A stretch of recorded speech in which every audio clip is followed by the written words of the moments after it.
Well, hello everybody. White, Tansei, Tanshi, bonjour, bonjour, hola. Geisha Kapiniskis. Hi, hello everybody. If I haven't said hello in a way that feels beautiful to you, feel free to shout out in the chat and say hello in a way that feels authentic. Welcome to this learning space. I cannot believe it, but it's actually the final workshop in our winter series. And yeah, we're very excited to dive into some amazing things. So I'm going to share my screen here and kick off. So it is the 25th of February, and we are teaching ideas and activities for using sit spots. And we have a couple of fantastic guests to share with us about this.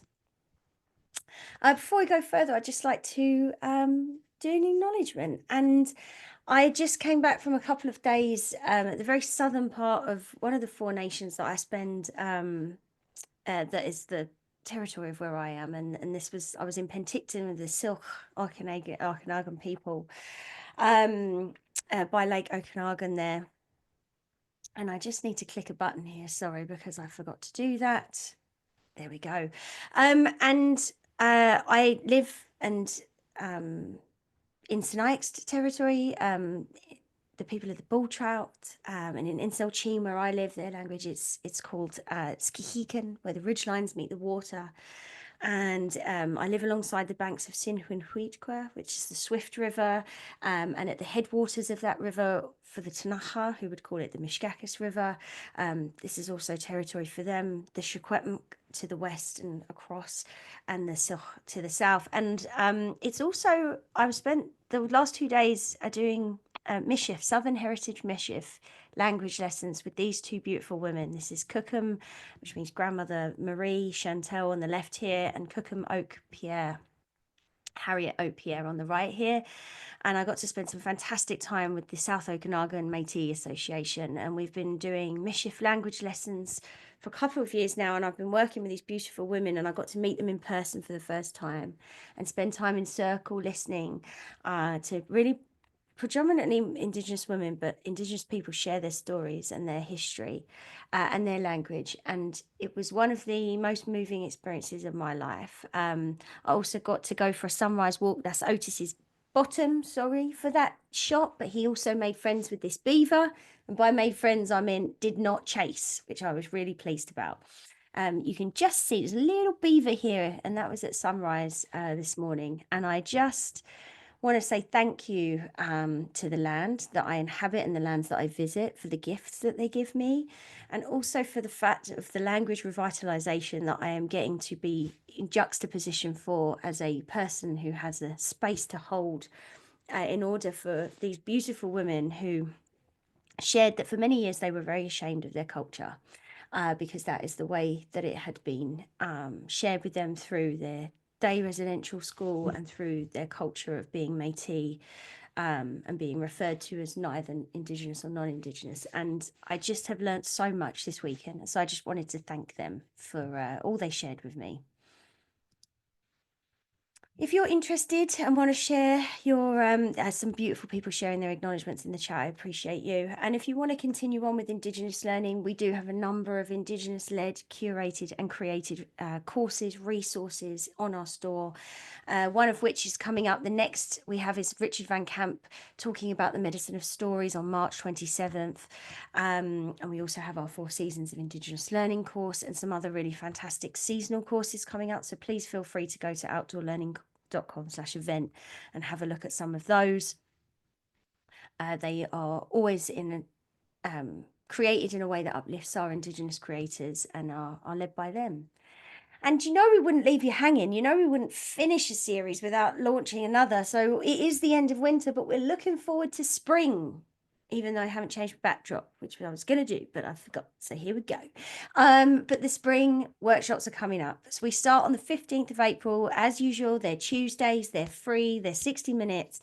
We're learning in the garden, particularly around some STEM gardening work with some fantastic folks. We're doing outdoor learning across the curriculum of really tying into some research on how to embed this. We're doing a full STEAM focus learning outdoors. we're doing claws, paws, and jaws, talking about teaching about wildlife resources through different fun exploration kits that we've got. We have 2 fantastic Indigenous-led workshops being held and known by the land by the incredible Dr. Lee Joseph, who's going to share with us around foraging and connecting to plant medicine. And then we've got some new Indigenous learning resources for the elementary years with a panel of fantastic Indigenous authors at the beginning of June. So we're really, really excited. We hope you will sign up. They are live on our workshop registration page now. So please feel free after this to go and sign up for one or all. And we are so excited to see you there. Oh, one of these fantastic courses coming up. If you like what you see, everybody, can guarantee you will. But if you haven't got time to spend more than the 60 or so minutes we've had with Lauren before, she's going to come and do this phenomenal teaching in the outdoor classroom 4-part series. There's going to be practical stuff. There's going to be mental health, social, emotional learning. It's going to be a dream. I'll be there learning alongside you. So please feel free to sign up for that. We would love to see you. As always, superstar, support, creator of things, Rachel, who is here with us today from Take Me Outside. Hi, everyone. I'm Rachel from Take Me Outside, and on behalf of us, our organization, and the other 30 plus outdoor learning partners, I'm very excited to be here tonight and learn, as always, from Lauren. Always love Lauren's sessions, so I think we're all in for a great treat tonight. I'm joining you from Treaty 1 territory, the original lands of the Anishinaabe, the Innuit, and the Dakota, and the national homeland of the Red River Métis. Manitoba is also the traditional territory or traditional land of Inishwak and the Dene. Wanted to tell you a little bit about an event that we have going on right now with Take Me Outside. It's our annual winter challenge. If your weather is anything like it is in Winnipeg, it does not feel like winter right now. It has been like +5 the last few days, and it is quite spring-like.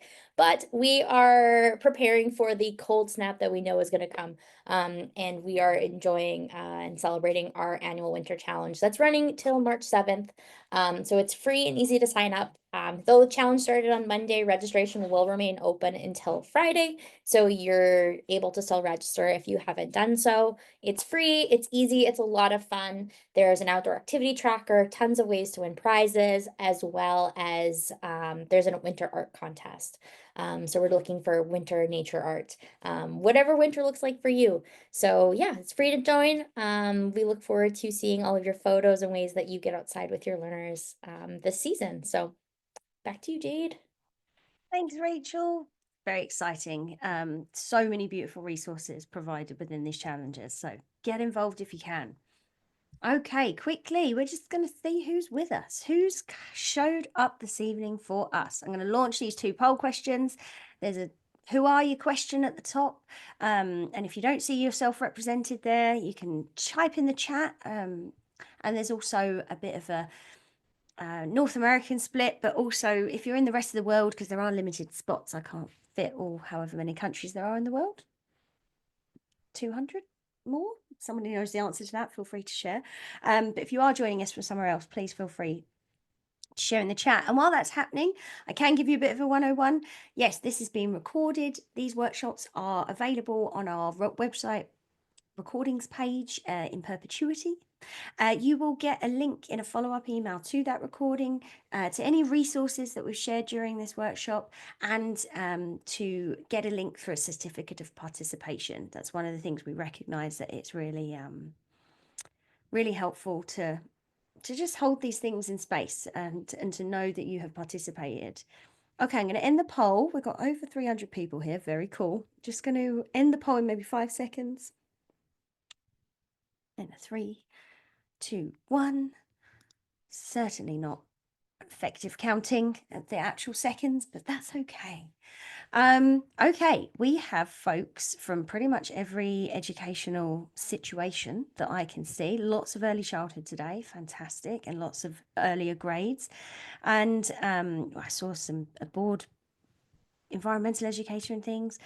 And we got folks from everywhere. Nowhere from outside of North America, or what some people call Turtle Island today, but we're very, very grateful for each and every one of you. And I think, I'd be loath to not say that with some of the things going on in the world at the moment, things that we're thinking and feeling about politically or in our hearts and minds, that these places where we make a difference, where we practice our desire for imagination, for caring, for spending time with and learning from nature, that it makes a difference. Makes a difference for us, it makes a difference for the people that are in our world. And so we thank you. We thank you for showing up at the end of your busy day. Some of you are fighting sickness, some of you are fighting all the layers of life. With deep, deep love, are grateful that you are here with us. Thank you so much for being a part of this movement. And these are all of our friends. We've got loads of friends. Don't mean to brag, but they're all pretty good, and they all do different things. And on our partners' website, you can find links where they can maybe help you with specific resources for place or pedagogy or ideas, perhaps for funding and that sort of jazz. So feel free to have a little perusal, and hopefully you'll find some. We're trying to be that sort of one-stop shop for all your outdoor learning needs, and we hope we're doing it all right.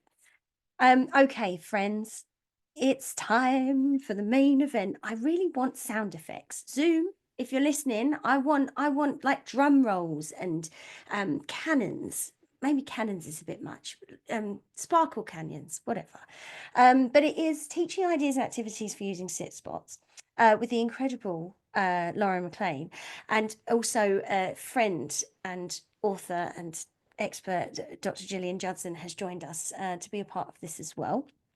But Lauren, you know, formal things is that you're a published author, consultant, educator of many many years, consummate professional, but personally have seen you present at our conferences online, and know that you have what I would call an uncanny way to connect with people, to bring deep, deep theoretical knowledge into a way that is accessible and enjoyable for both educators and participants or students. And so it is a great honour to have you here again. And Dr. Gillian Judson, creator of the Walking Curriculum or Engaging Imagination and Ecological Education, and many other books and such, including a Walking Curriculum for the early years. Yes, again, your research has inspired the work that I do. It's changed the way that I teach, spend time in professional learning spaces, and also spend time in nature myself. Again, knowing you as a human, I am inspired by your dedication and passion to the work that you do, and seeing that flow down from academia, which I'm deeply passionate about, into practice in a way that is so accessible for people, is incredible. And so I'm very, very grateful to have both of you here today and to share for a minute, and I will stop sharing and pass it over. Thank you so much. Thank you so much, Jade. So I'm just going to hopefully get this all set up. There we go. Yeah, thank you for that amazing intro. We're so excited to share some of these teaching ideas and activities for integrating sit spots into your outdoor explorations. I also wanted to add my acknowledgement. I loved yours, Jade. That was so thoughtful and personal. But I wanted to share a picture of the lands and waters that shaped my life and work. So I grew up here, Richmond, BC, on the unceded lands of the Musqueam Nation, where the Fraser River tides, the fishing boats here, and the really rich history taught me so much about the connection to land and water. So today I live with my family in Port Moody on the unceded lands of the Quequitlam First Nations, where still I've got creeks and inlets and forests that really continue to teach me about stewardship and the importance of community. And I think as an educator and as a parent now, I really recognize my responsibility to listen and to learn and honor the Indigenous peoples that have always cared for these lands. So for those of you who don't know me, Lauren McLean, currently I'm a primary teacher part-time.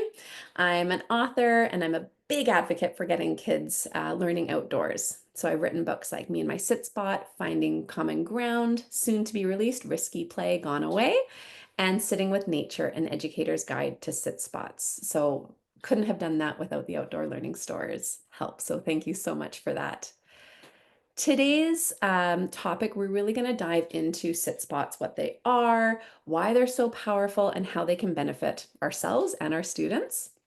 We'll start by exploring the sit spot philosophy and how it can fit into our classroom, and then really look at some practical strategies to make it work. And then throughout, we'll be highlighting the connections to the First Peoples principles of learning, reinforcing how the practice aligns with Indigenous ways of knowing and being. But of course, I have to start with this because honestly, Jillian, you are the reason why I was able to almost have the permission to take my experiences of when I worked at the Soaring Eagle Nature School, bringing that into the public school system. So I am so honored that you're here, that you wrote the foreword for my book. And so I would love to give you sort of the floor to speak a little bit.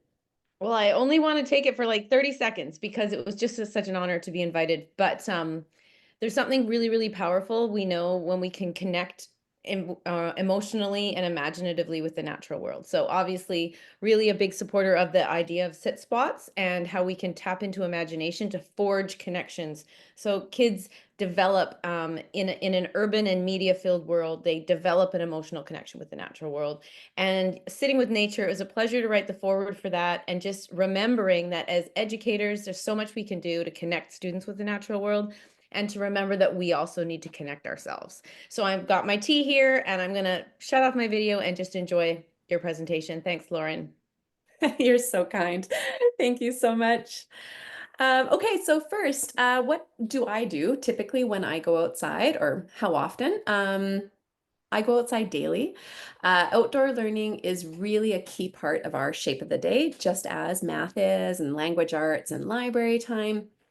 This year, we typically stay out between our recess and our lunchtime so that we're limiting the transitions from indoors to outdoors. We know how long that can take some of our primary learners.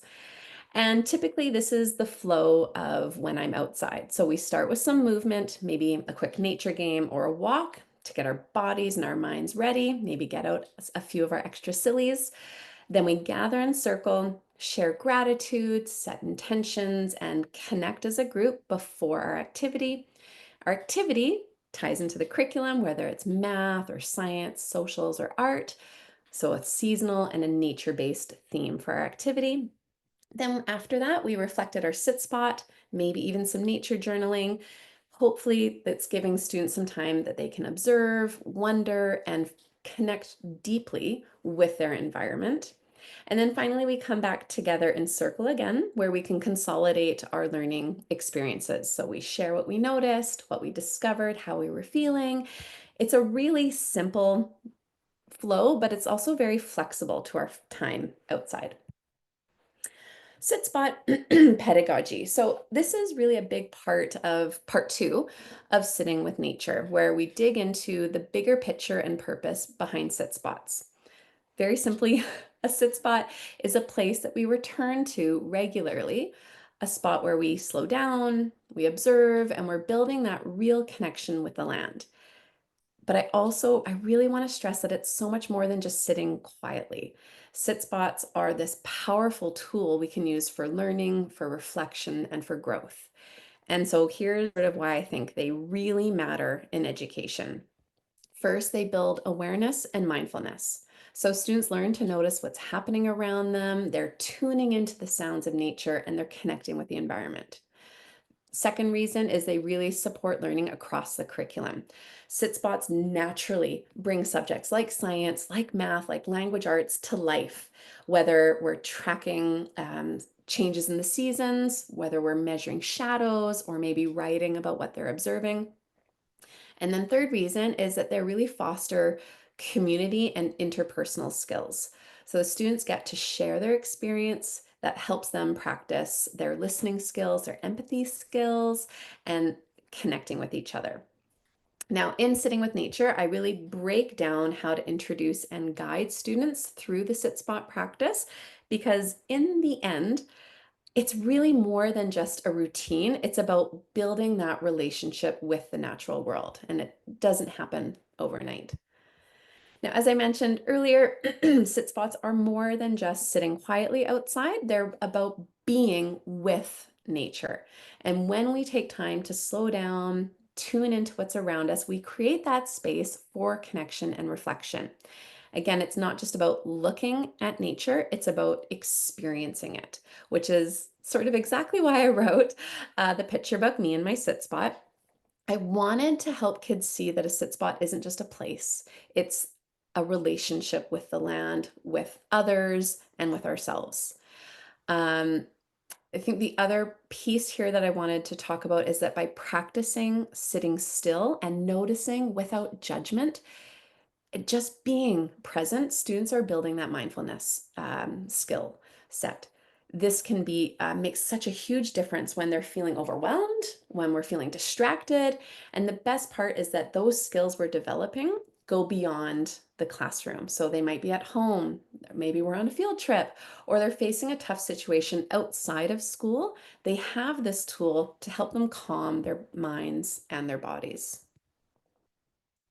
There we go. Now, when I'm introducing sit spots, I think it's really important for myself, for my students, to make it really fun and low pressure, especially at the start. So I like to turn it into a game to help spark curiosity and excitement. Sometimes we do hide and seek or a game of camouflage, where the goal is just to blend into the environment and quietly observe without being noticed. That way, students are feeling playful, they're starting to get a bit more comfortable with being still, because let's face it, who loves being still? And it helps them become a bit more aware of their surroundings. The next tip I would have is start with a group sit spot. It's a lot less intimidating when everyone is together, and it's a great chance to set expectations as a group.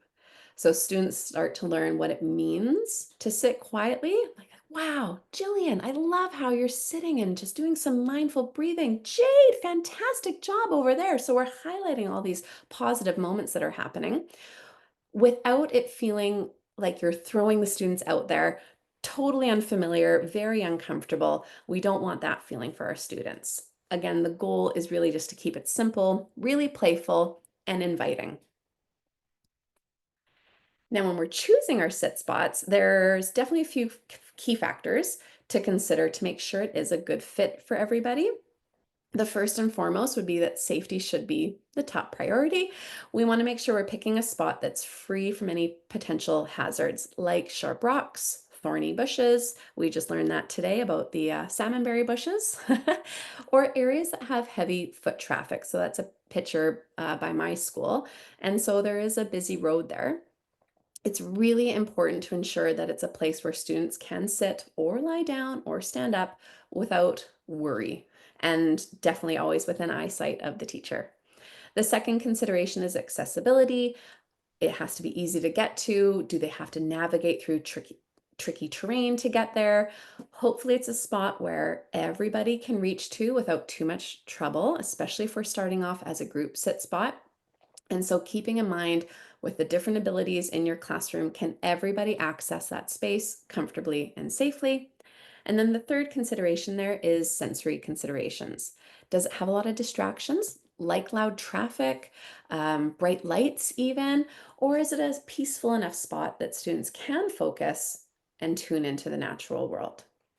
Now, another fun way to introduce sit spots is through doing comparison activities.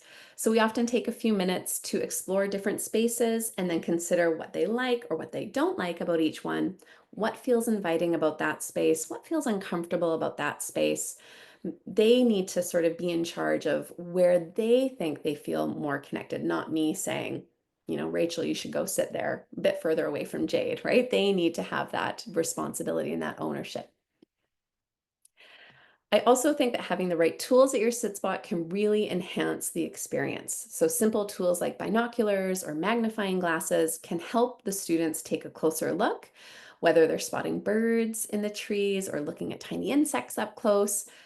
Field guides are another one of my favorite resources because they help students, again, take that ownership piece. They can go identify plants and animals, which really makes the experience quite interactive and educational. I also think a compass adds a really fun element of exploration and curiosity. Students can track the direction of the wind. They could even figure out which way they're facing. Can be very simple. Of course, a nature journal is a must-have tool. It gives students this space to record what they observe, they reflect on their thoughts, and then they sketch what they see. I think that tools don't just make the experience more engaging, they really help, again, deepen their connection with nature and encourages them to observe a little more closely. Now, because sit spots are all about quiet observation and reflection, I think it's important to keep a routine that helps students stay focused and calm. And I like to keep it as simple as possible. We let them sit and breathe and notice what's around them. So, again, I think journaling is a really great activity for them to capture their thoughts or jot down questions. And at the beginning, especially in September, we use visuals like this one. So when students lose their focus or maybe their stamina starts to fade, they have a copy of this in their nature journal to help them refocus. I also think that having a really clear and predictable routine helps the students settle in. They know what to expect, and it makes it a lot easier for them to be independent. I mean, the routine doesn't have to be rigid. I don't want it to come off sounding like that, but it has to be consistent. So, something like, let's take a moment of quiet to breathe before we start journaling. And that helps them get into the right mindset. And we use that as a consistent routine so they know what to think. Transitions are also really important. So when it's time to wrap up, we make sure there's a really smooth way to shift from sit spot time to coming to circle, to share, or to move on to nature journaling. Sometimes I use a little bird call, chickadee, and then they know to wrap up that way. I mean, make it your own. I think the big thing is that having a structure but staying flexible, I know that can seem counterintuitive, really helps balance the needs of your classroom. Okay, so our learners, now we've got the tools, we know the expectations. Now it's sort of time to get started with sensory awareness and observation activities because that's the foundation of sit spots. And that's also why it's the first weekly theme in Sitting with Nature. I think that by guiding students to engage their senses, what they see, hear, feel, and smell, we help them tune into their environment and sharpen those observation skills.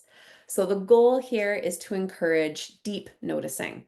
So for example, what's moving in the trees? What sounds do you hear around you? So if you look at these two images or excerpts on the side, you'll see how the weekly themes are organized in the book. We introduce why sensory awareness is so important. And then on the next page, each day has its own sit spot prompt. And this structure helps scaffold their learning and build skills kind of step by step. Now, the next page features an elaborated lesson plan that takes one of the sit spot prompts from the previous page and helps break it down even further. So in this example, we've selected the hearing theme.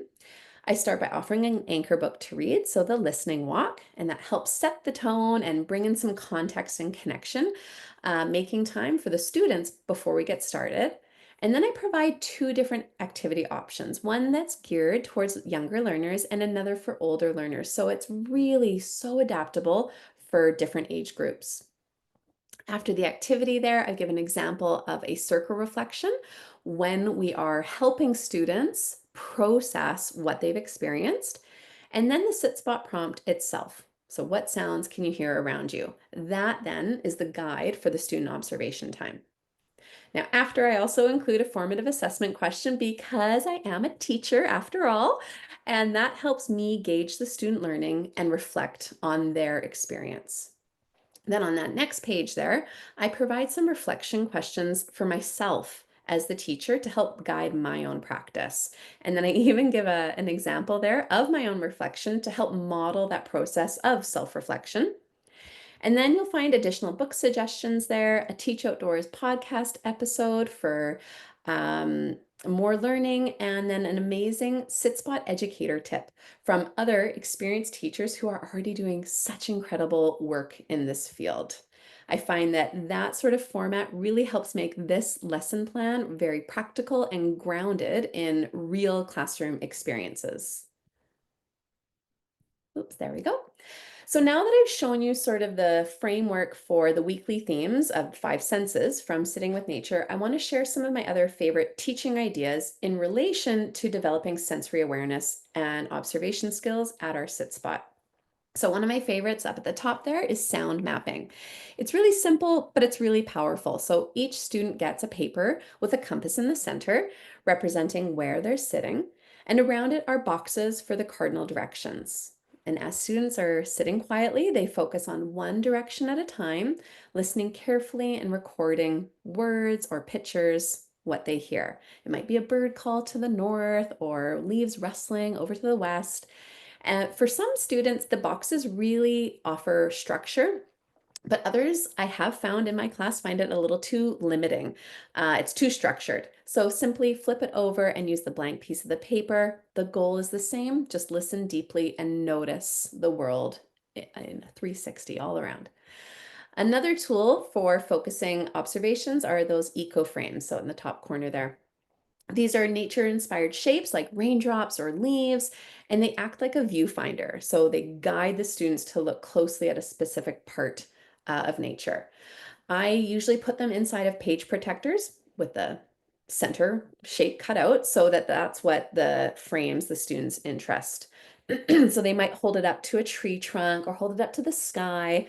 They can use a dry erase marker to sort of draw what they see, because then you can erase it. We also often put it on the ground, and then they can use loose natural materials to sort of fill in as a temporary nature collage within the shape. Feel and find bags, those are pretty fun in a way to help sharpen the students' sense of touch. So I'll fill the bags with natural items, so a smooth rock, rough bark, maybe a soft feather, again, if I see it loose on the ground. And then students close their eyes, they put their hands in, explore what's inside, and then they try to find a similar texture in their immediate environment. Once they're familiar with that activity, then I just give them a paper bag, they take that to their sit spot, and they try to make something similar. Finally, at the bottom there is sensational bags. I always have a hard time saying that word, but I actually nailed it today. It's a great way to engage the sense of smell. So sense of smell is often very closely related to memory. So what I've done with this activity is I fill the bags with natural items, lavender, cedar we've done, pine needles as well. So again, close your eyes, smell, and now try to match that smell with all the different color cards I have printed out, as well as image cards. So that helps them strengthen their memory recall while engaging all those other type of senses. And then over time, the students really start to recognize familiar scents and connect them to different places in the wild. Oh, so beautiful. I love it. Now I got too excited. Now I don't know how to go forward. There we go. Now, one of the most meaningful connections that I found with sit spots is how they align with the First People's principles of learning, especially for me, the idea that learning is holistic, reflexive, experiential, and relational. So the photo here with my super goofy smile is my sit spot at school, which has clearly flooded. So we use this as an opportunity to estimate. Everybody, show me with your hands. How deep do you think the water is? Great math skill. And needless to say, after we did that, I did not sit at my sit spot in the water. I just sat a bit further up on the rock that day. My students always see me engaged at my sit spot while they're at theirs. And I think that modeling piece is also really important. Now, I know I've said it already about sit spots are about slowing down and paying attention and building that relationship with the land. And again, that's such a key part of Indigenous ways of knowing, learning through experience, through reflection, and through connection to place. It's also relational in a much bigger sense because sit spots create space for students to connect not just with nature, but with themselves and with their community. So when we come back together to share our observations, now we're learning from each other's perspectives. And it's those shared experiences that help them understand how we're all connected to the land and to one another. Now, one of my favorite ways, again, to bring meaning to sit spot time is by incorporating Indigenous stories and oral traditions. Stories are such a powerful way to connect students to the land, to the animals, and to natural cycles that we're observing. So I am so extremely lucky that my district's Indigenous Education Department offers monthly online storytelling sessions. Any teacher in our district can join and have our students listen and participate. These sessions are such a gift because they share teachings that carry important lessons about respect, about stewardship, and about how everything in nature is connected. So we might share a local Indigenous creation story or teachings about animals that students could encounter during their sit spot time. And then when students do head out to their sit spots after hearing these stories, they start to see nature differently. They're not just noticing the plants and the animals, but they notice their role in sort of that bigger story.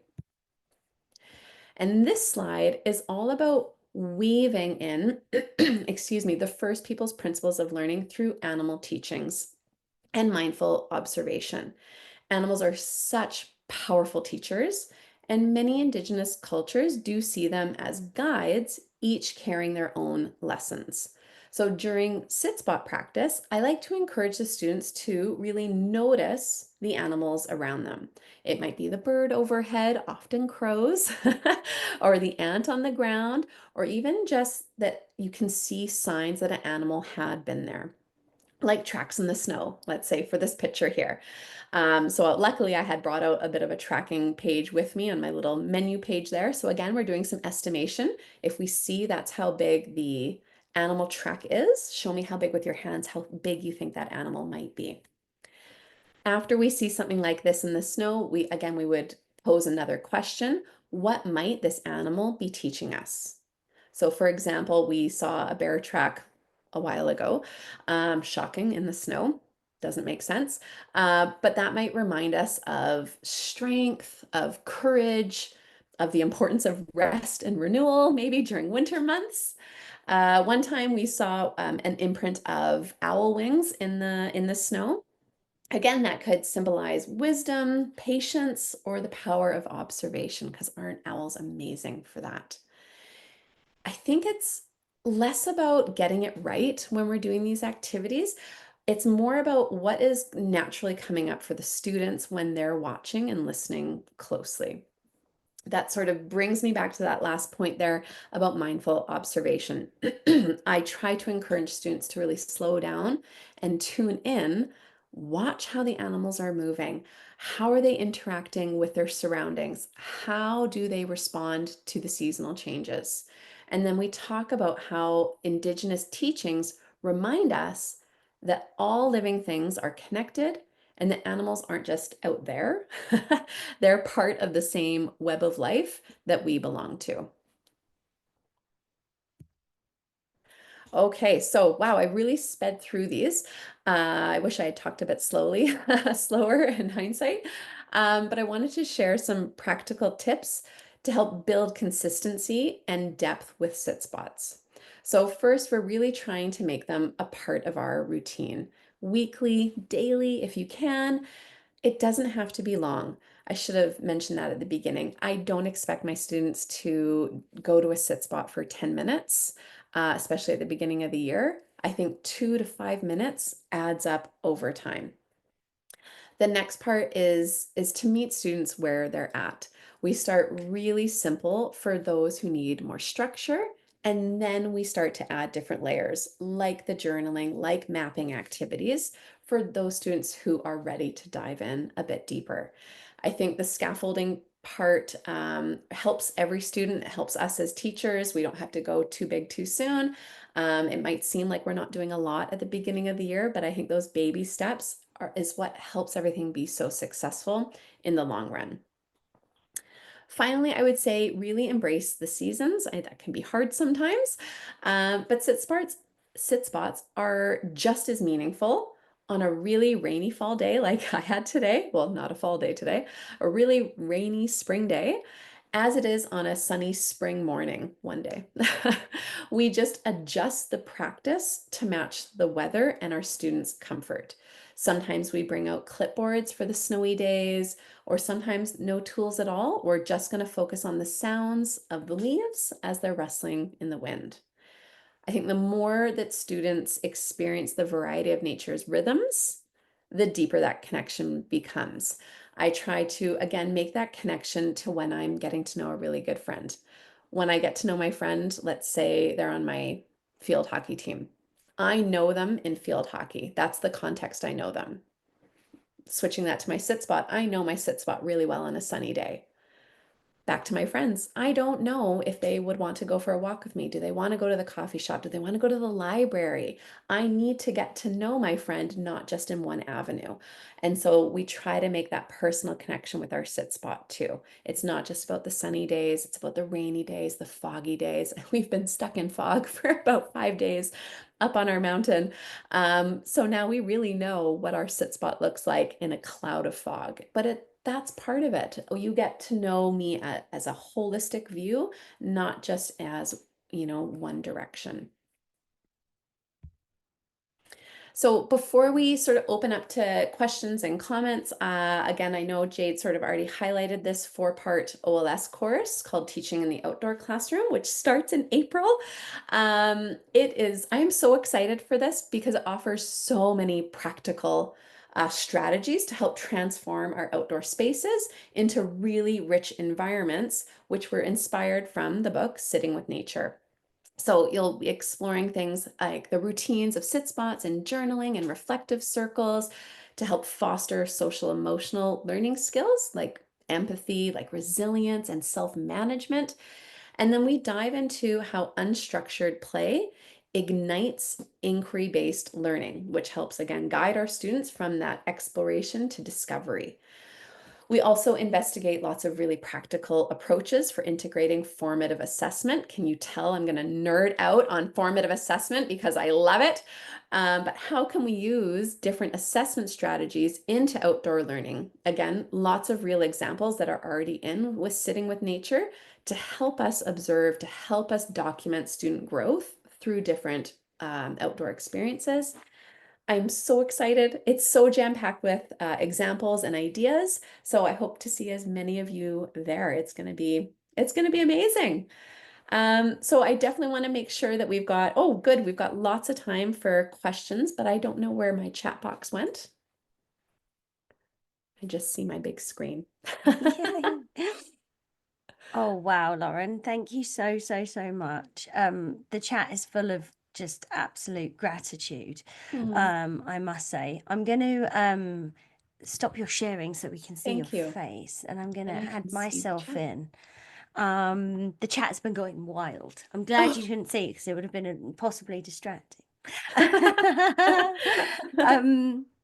Okay, we've got a bunch of questions coming in, but my goodness, and again, someone else made the point, and I would like to verify that, but they said I've been an environmental educator for years and years, and I've got so much from this already. Oh, So I'm really excited. Just to follow on from that course, because we've got some folks who've been a part of your Thrive Outside course, and yeah.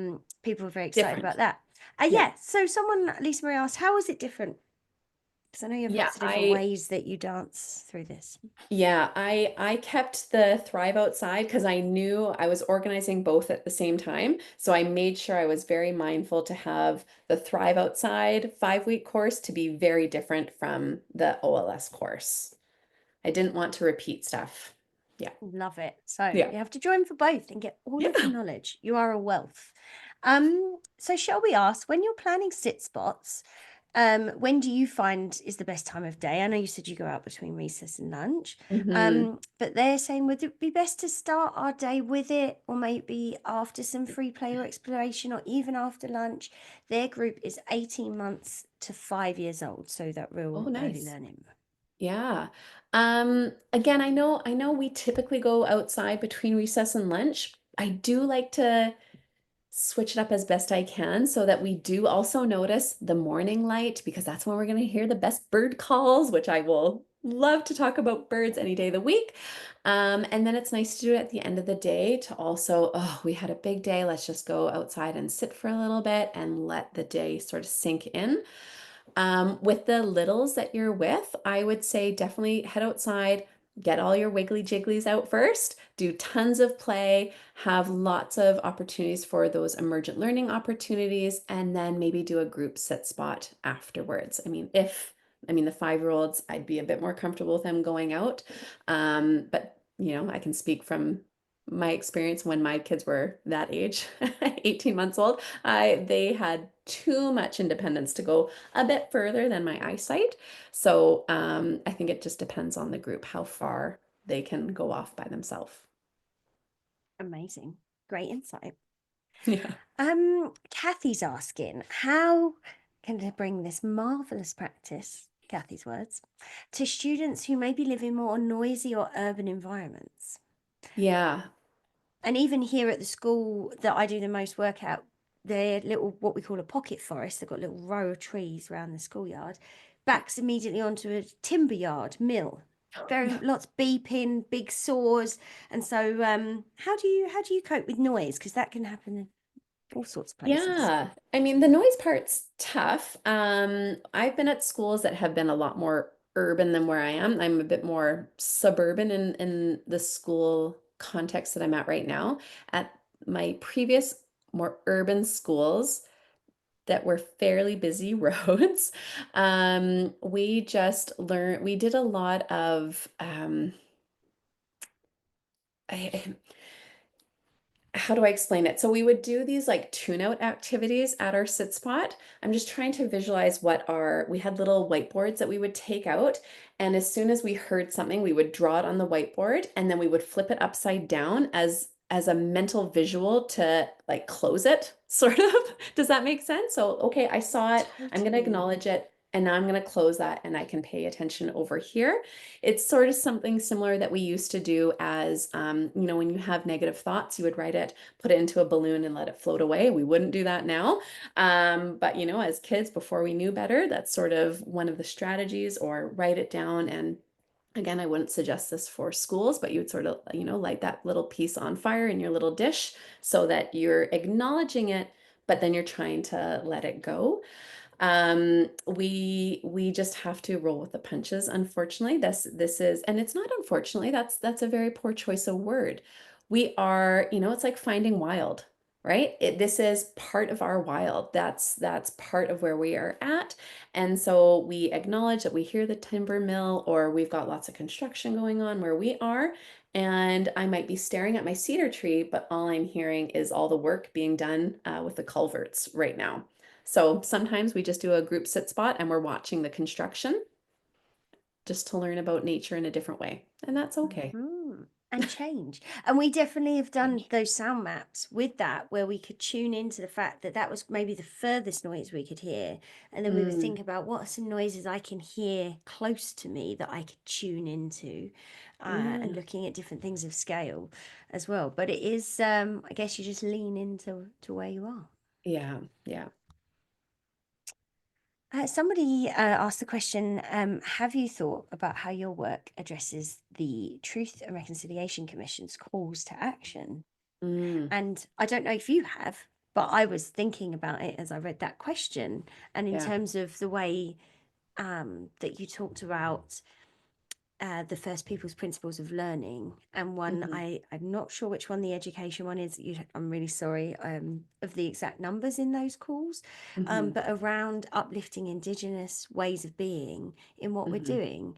And I feel like, as a fellow non-Indigenous person who has deep values and respect for Indigenous ways of knowing and being, that I love the way that you integrate that in what feels like a very authentic but personal way. Yeah. Yeah. And I think for me, again, as a non-Indigenous educator, I am so lucky to be working alongside my district's Indigenous education department. So that is where I feel the most comfortable learning from their stories. Again, they come into our school. Some of it is online as well when they're doing district-wide stuff. Um, but I have such a great support system that way, that I get to ask questions that might make me uncomfortable. It might make them uncomfortable, but it's part of my learning process. And then I can ask questions about what we're doing. And we're very honest about mistakes we've made, because I make tons of mistakes, and I can't ignore that, but that's where my learning comes from. And I'm open about that, and I want to know more things. And so, I'm very open about tell me more, tell me more. What did I do wrong? What else could I learn? Um, so I really appreciate that from you as well, Jade. And I love that Mm. question. Me too. And I do think as well, perhaps some folks because I've been working with folks in the US as well, and it really depends when you are on the level of Mhm. support or that might be within your formal education or whichever education space you're in. And so my shift has just been to embedding Indigenous authored stories, to maybe Yes. starting if we're in and you have access to an audio recording Yeah. or something online, quotes, songs, even listening to Indigenous artists, Hmm. as a central piece and not as an other piece, as just a choice of those are the books that I'm choosing to read with my students. Yeah, absolutely. Yeah. All right. I knew, I said to you that I knew that this would be, every time I work with you, the Q&A is so long, because I think what you do is you create so much space for people's minds to go, oh, I could, I Oh, could, I yeah. could. So somebody asked, how long are your students outside? And how long would you expect, let's say, a grade 1 to 3 student versus a 4 to 6 be able to be outside before they are done and then able I to love move that. back And that's in? good. I love Yeah. that. Yeah, I know that feeling. So if I'm outside between my normal recess to lunch, that's about 90 minutes. This afternoon, I switched classes and I took a kindergarten grade 1, 2 class outside, and we were only outside for about 45 minutes. Mm-hmm. With that K1-2 class, after we visited our little creek and we were looking for different spring buds that are coming up on our trees, we were probably at our standing spot because it was raining. So we Mm-hmm. weren't sitting. So we, excuse me. So we were at our standing spot, having our feet rooted like trees. So we weren't too busy ticking around. So we rooted our trees. We're standing at our standing spots, and maybe we stood there for about 40 seconds. And it was the most beautiful 40 seconds. And that was great. Then we came and stood in a circle. We shared what we noticed. Some friends asked to go back. We went back, maybe just for about 15 seconds. But it was very purposeful. So that's when I think, it's not a time thing for me. It's just if they're doing it with purpose and intention. My class, again, on a rainy day, so this week, maybe we were at our standing spots for about 2 minutes. And we do it almost every single day that we're outside. But when it's spring, I bet we'll be at our sit spots for 10 plus minutes, because we'll be at our sit spot. They might come get a tool, they'll go back. So there's still some transitions within our sit spot. It's not that they're just sitting there.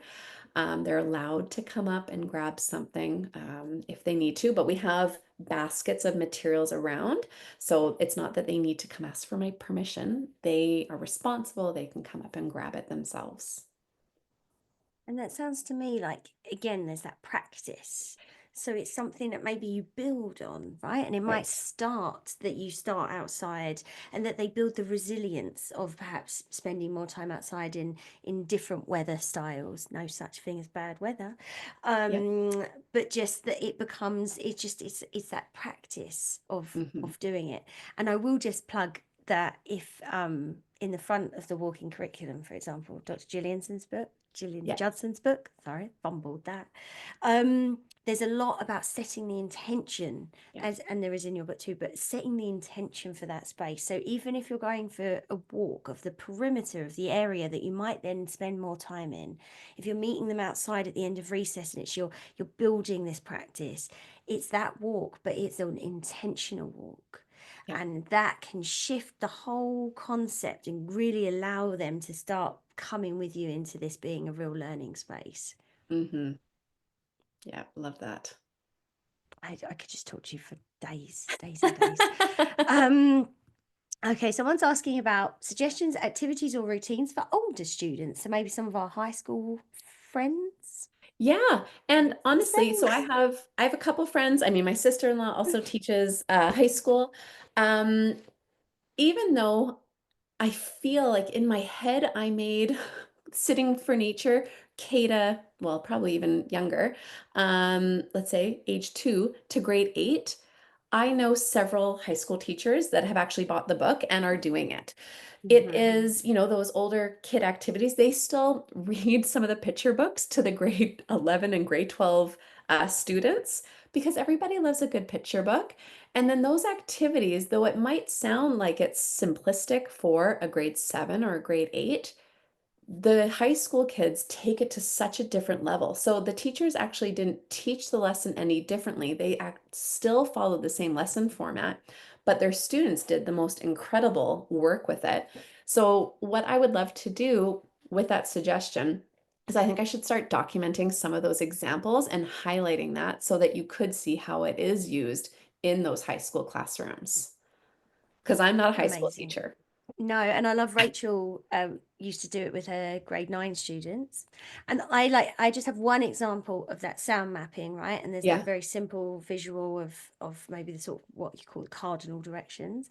I was working with grade 10, and we would then built it into concentric circle sound mapping from our sit Oh. spot, where we looked then at different spatial scales. So we were tying it into some of their mathematical principles, and we also tied in to some social emotional learning around again how we felt about the space that we were in, and they did a concentric circle of what they could see here, and then they ended up expanding and mapping their sit spot, the schoolyard, our community, our city, which is a reasonably small city, but they started relating it to different scales, all based on that sit spot position, and that became the center of their concentric circle Yeah. that expanded and expanded and enabled them to build these relational ideas between different scales and times and people.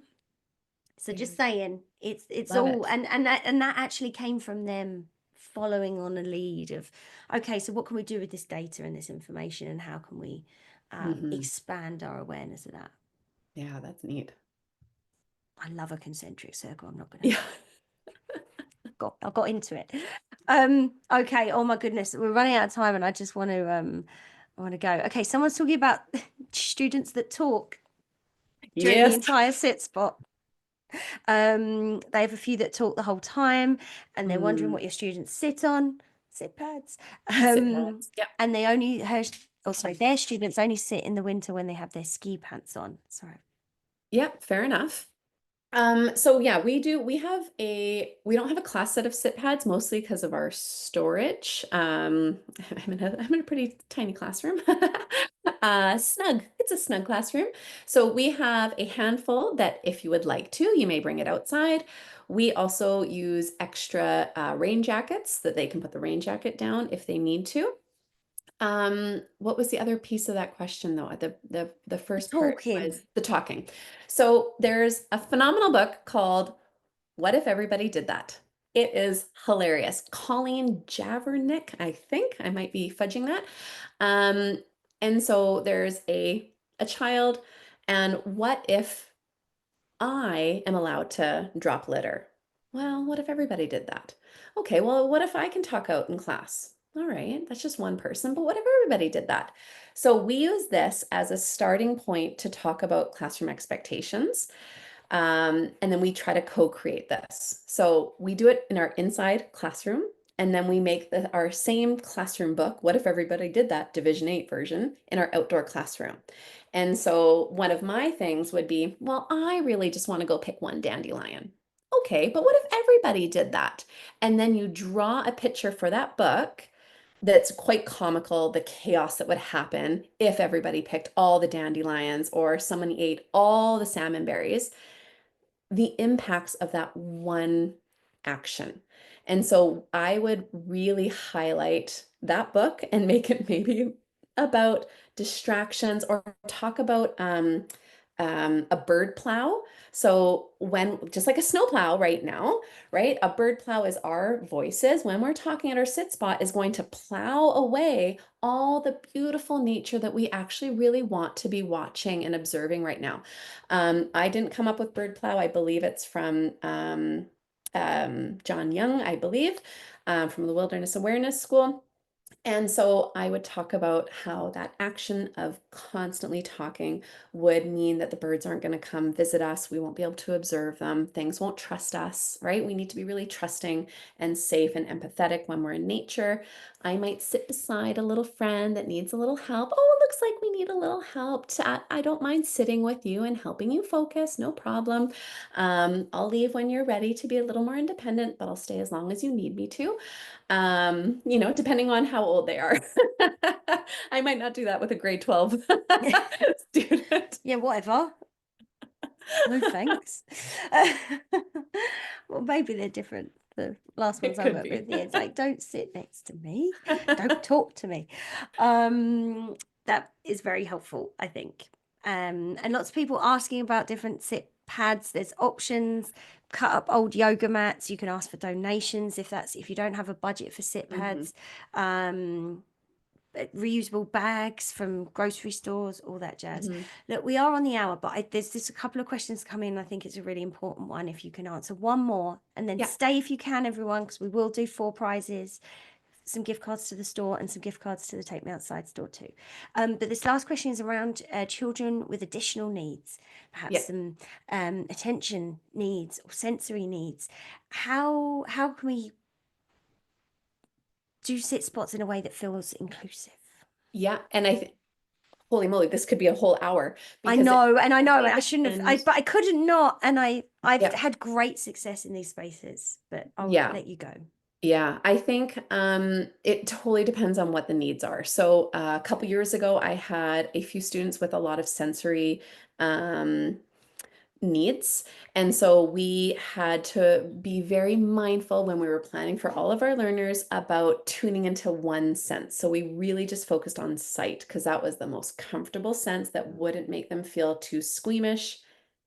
If they felt squeamish, they would run to a safe space that was too far away from the teacher.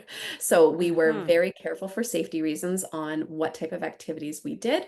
We made sure that there were safe zones in our outdoor classroom. So instead of running away, you could run to this space. So we always set up picnic blankets, different areas and zones where they could feel comfortable. For mobility challenges, we just have to really make sure that our areas are clean of debris, that they are not too steep, especially in our winter months. That can be tough. So again, personally this year, our sit spots are not in the forest because we have to go down too many steep switchbacks on the top of our mountain. We have found new winter sit spots that are on the blacktop around our school for safety reasons. And we make adaptations. The kids are fine with that.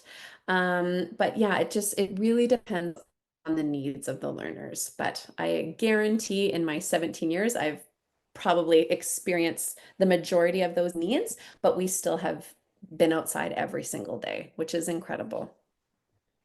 And I found great success in asking your student, hey, What they this is need. our Yeah. plan to sit here. Yeah. And I've had students, for example, that really like to just wedge themselves, let's say, in the branch of a tree, or that their sit spot position looks a little bit different. And we have a talk about that and just making Mhm. sure that everyone's safe and that we can stay in that space.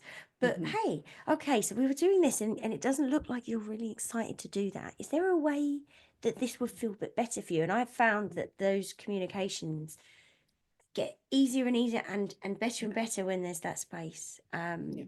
But I've seen beautiful moments where students that may be seen as disruptive or challenged within the 4 walls of the classroom go Yeah. outside, even onto the blacktop, and have had transformational moments within their relationships with the environment, with their peers, and with their teacher. So I'd encourage people to just go and have a go.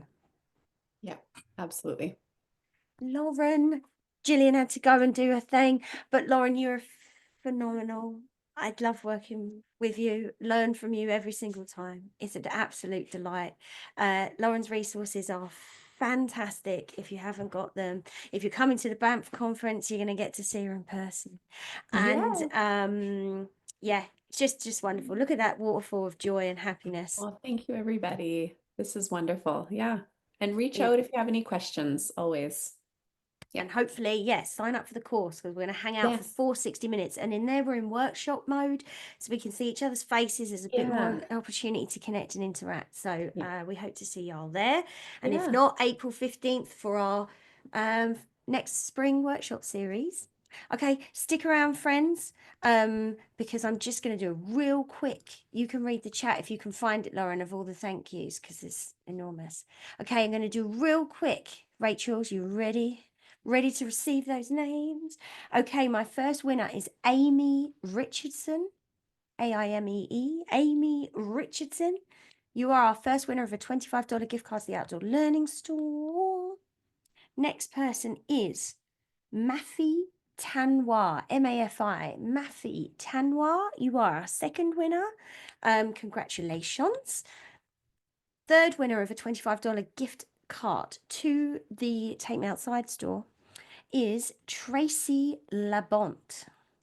Tracy Labont.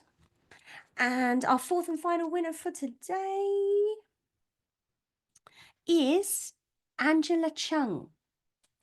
Angela Chung, you are our fourth and final winner. We are so grateful for each and every one of you for showing up today. Love people, love the bird plow. I am also a massive fan of the bird plow. That was a new one for me. So into it.